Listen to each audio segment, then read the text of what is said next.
Parents are getting their kids ready for the new school year, which is quickly approaching, and one thing to pay close attention to is, of course, their health. We are joined now by registered dietitian Tammy Famusa with some good options for school meals. Yeah, you know, we do this every year. We talk about school lunches, but I think it's very important because when I was thinking about a topic, I'm like, we have to do school lunches because that's just the way it is.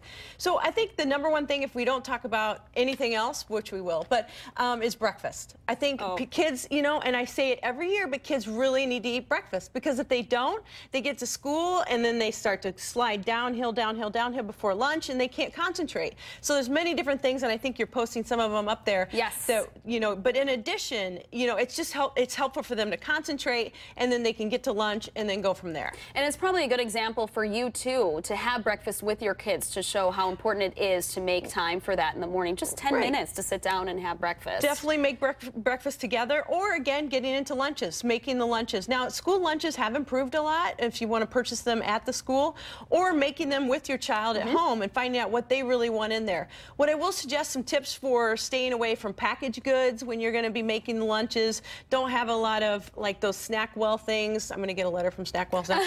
But you know, the ones that are really high in sodium, because that's not good. Just put in some carrots, and maybe your child just wants yogurt and some cereal or something that they take. It can be very simple. It doesn't have to be an elaborate meal for your child. And plan those together so you can make that lunch before, you know, the night before, even the morning, and just make sure that they are happy with everything that's in there and you're happy with everything that's in there. Because if they're not happy, you know what's going to happen to it. It's going to go in the garbage. It's going to end up in the garbage. And it's just a waste for them and you. So. Or they can trade. I did that a lot when I was in school. I'd try to trade people for better options. And if you have really good stuff, they might want trade, so that would be good. But then they trade for something unhealthy, and that wouldn't be good. Yeah. So what about just getting, you know, them motivated to be active for the whole year? Well, active is something, that's a different story, but active is definitely, but they need the nutrition to be active. So, and active, I would say, you know, trying to get in, and hopefully they get it at school with PE or whatever they call it nowadays. I'm still old school, but getting out and doing their exercising or walking to school or biking to school, depending on the activity or where they live and the safety of the environment.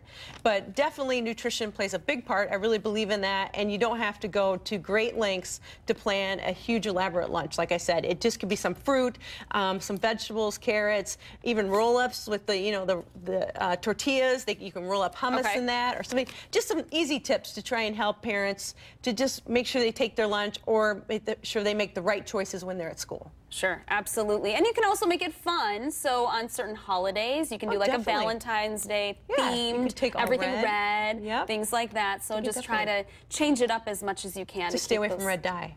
Oh, yes. So no red dye. If you go with colors, you got to watch the dye. You could do a red apple. There's plenty of things you can put in that. There's plenty of red apples, tomatoes. You could just have an all red assortment there. Sounds good. I'm getting hungry. I know. Tammy, thank you for being here. We'll have a final me. check of your forecast after the break.